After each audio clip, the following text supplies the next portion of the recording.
up, guys? I'm Alex. I'm Jason. We're the Table Monkeys, and today we are going to talk about rules on the table. And specifically for the BAL coming up, because the BAL is coming up on August 14th. Yeah. It's going to be a big one. Yeah.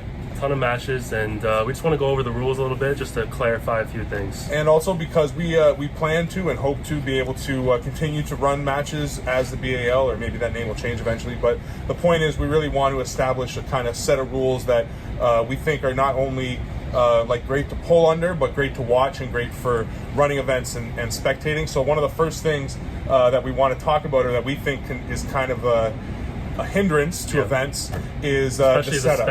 Especially from the spectator's point of view, is the setup. So I know a lot of people are rethinking the strap right now and talking about how much time it takes to put on the strap. But in reality, if you have a good ref, it only takes about 20 to 30 seconds to apply a good strap, unless you have two guys that are fucking around and fucking with the ref. But once they're in a set, can't move, elbows to the back of the pad, webbing even, and the ref has time to set up the strap, that really only takes about 20 to 30 seconds. So the main fuckery is in that time where we're all trying to get as much as we can out of the grip and make sure that our opponent doesn't have everything and we've got what we want. Yeah. And that usually could take minutes.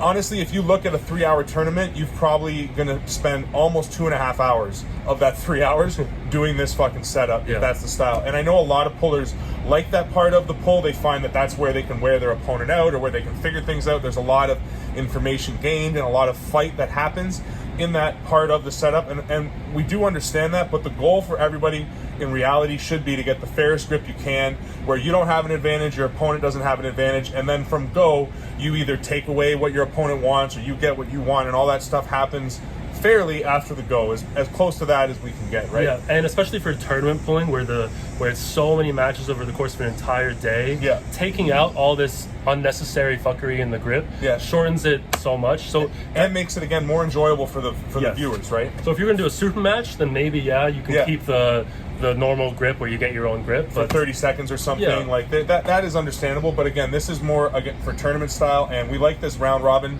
style right now. So we're running a big round robin tournament, like Alex said, on the 14th of August in Dunnville, which we're going to talk about a little later. There's only 7 spots left, so get in there if you can, if there's a spot available for you. But with that round robin, like Alex said, there's going to be I don't even know the number of matches, but it's 100 plus matches by the end of the day. And if we were to let everybody fuck around for a minute and a half, we're there until Sunday. It doesn't make any sense.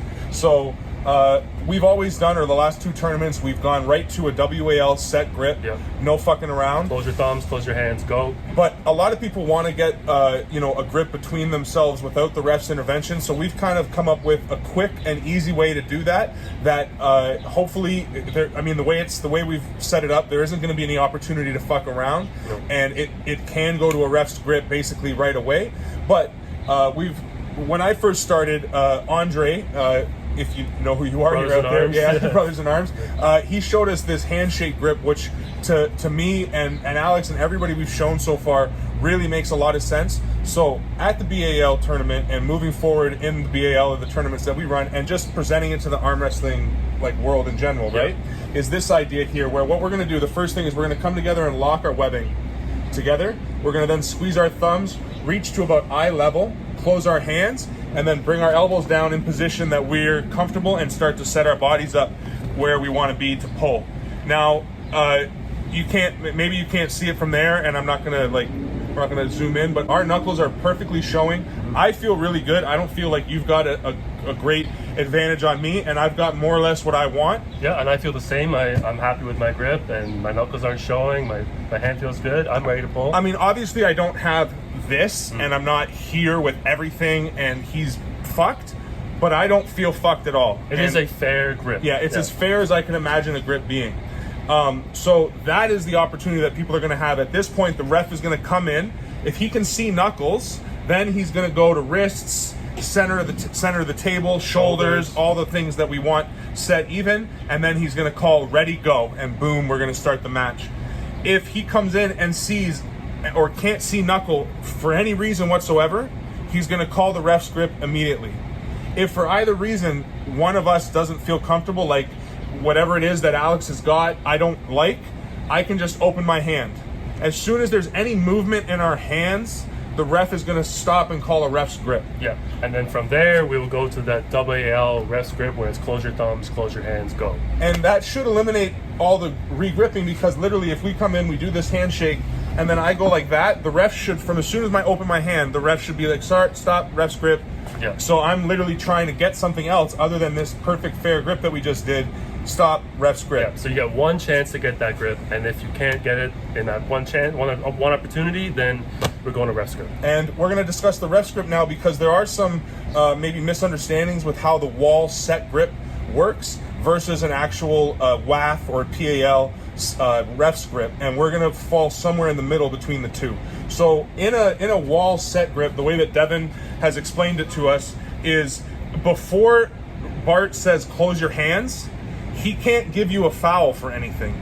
He can't give you a foul really for not following commands and stuff. I know he says he knows he threatens it sometimes, but the way it's written in the rules, it's not actually until he says close your hands that he can then give you a foul for either covering knuckles, carving in, any of that kind of stuff. Right. Which usually after fucking around with them, trying to get them to be fair and even, he kind of doesn't give a shit at that point. He just wants the match to start and says go, right? Yep.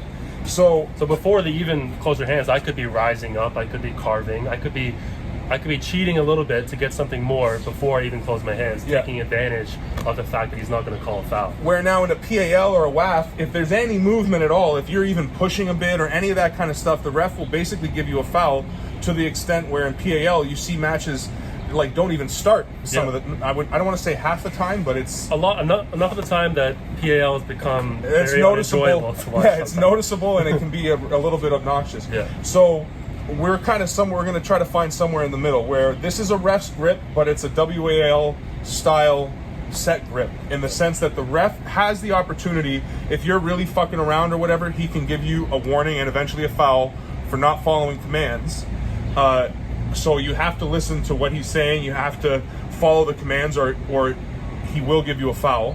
And then from there, the close your thumbs, close your hands, there has to be a bit of a gap between close your hands and go. And from close your hands, so let's go. Close your thumbs.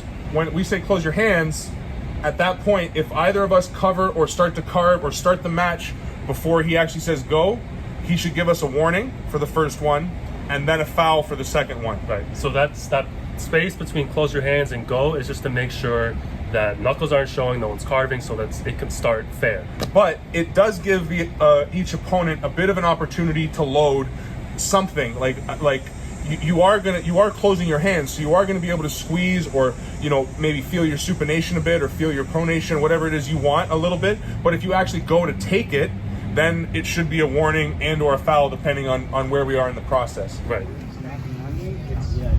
So good. Close your thumbs. Close your hands. No. Move until I say. Is it okay? Shoulders are good. Close your thumbs.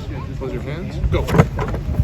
And now the 2 fouls versus 3 fouls system, because once the match starts, it's basically WAF rules, right? Yeah, we're going to do basically WAF rules. Apart from a few things. So all slips are going to go to straps. It doesn't matter how you slip, as long as you didn't get pinned in the process, or you don't elbow foul before you slip. Yeah, all slips will go to straps. I think this really became apparent in the Dallas Langston Craig Touye match recently, where they went with the WAL style. All slips go to straps, which means regardless of what happens, if you slipped out of your opponent's hand, it's just restart in straps. So we don't necessarily agree with that, because we have seen in our own tournaments as well, you see people just slip by coming way off the pad like this and then getting out, and that should definitely be an elbow foul before it's a slip. So those will be called as elbow fouls, and if you get pinned before you actually slip out, that should be a pin too.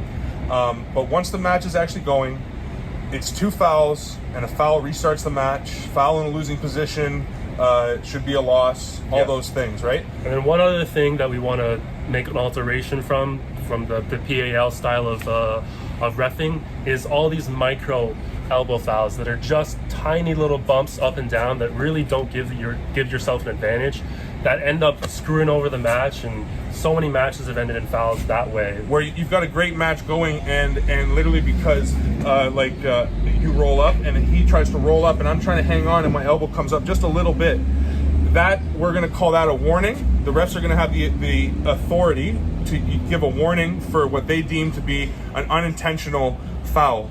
If that foul is then repeated, then it's a foul. So if he goes to do that and I go like that and then he does it again, then it's clear I'm trying to get an advantage to hold him in. So that becomes a foul at that point. And again, it's 2 fouls, restarts the match.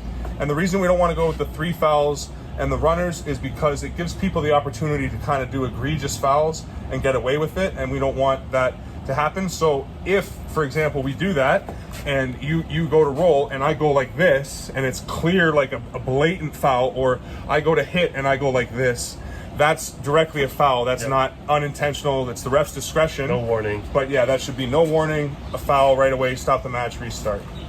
So that's the basic layout of the rules. Yep. And the only other thing to cover is the actual tournament, right? Right. So before that, if any of the VAL competitors have any questions about the rules, please let us know, and we'll get back to you for sure. But hopefully this covers most of the questions. Yeah. And then so BAL is coming up August 14th. We have some spots left, right? 7 spots. So there's 7 spots left. So the way we've done it is it's we've got 4 weight classes: 175, 200, 225, and then super heavies. Each class has 12 spots available, and it's both arms, obviously. So with the spots that we have left is we have the super heavies. There's 2 spots in the right-handed super heavy class. There's 3 spots in the left-handed super heavy class. And then 1 in the 225 left. And 1 in the 175 left. Right. But everything else is full. And the way we're going to do it, because if it was a 12-man round robin, first of all, everybody would have to pull 11 matches, which would be kind of crazy. And it would take a ridiculous amount. It would be like 1,000 matches for the day. So we're going to split the 12-man group into 2 groups of 6. Yeah. And then, so those 2 groups of 6 will have a round robin. They each have 5 matches. And then the winner from each round robin in their class will have a best of 5 super match to determine the overall winner. Yeah, so basically we'll run all the left-handed matches, Group A, Group B, and when we're running the 175 class, Group A and Group B will run at the same time. So we'll know who the 2 winners are at the same time. They'll know that they're going to face each other in the finals. Once we've done all the round robins for left and right, then we'll go back and do the super matches for the finals. And we've got these cool little mini sledgehammers that my wife's making. Thank you very much, Lisa, for all that. Yeah, thank you. And we're gonna have pizza. It's gonna be a great time. There's cash prizes also for the winner of each class. And I think that pretty much it's gonna be a fucking awesome day. The battle for the sledge. Yep. Dunkville, Ontario, and if you haven't signed up already and you fit into one of those spots that are available, find me on Facebook or Instagram and send me a message, and that's the best way, or kind of the only way to get in on the pulling. And apart from that, if you like this video, please like the video. Leave some comments. Again, let us know what you think about the rules, what you might want to change, all that kind of stuff. Smash the bell button, share, subscribe, all those things, and monkeys out. Peace. Thumbs? Close your hands? No?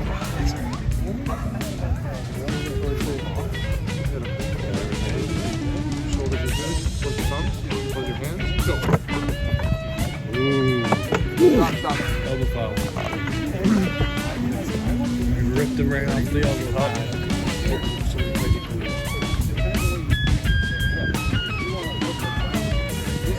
Just imagine he jumps on the gear.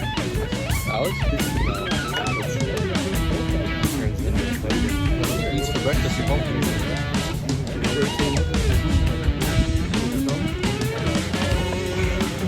That is this way.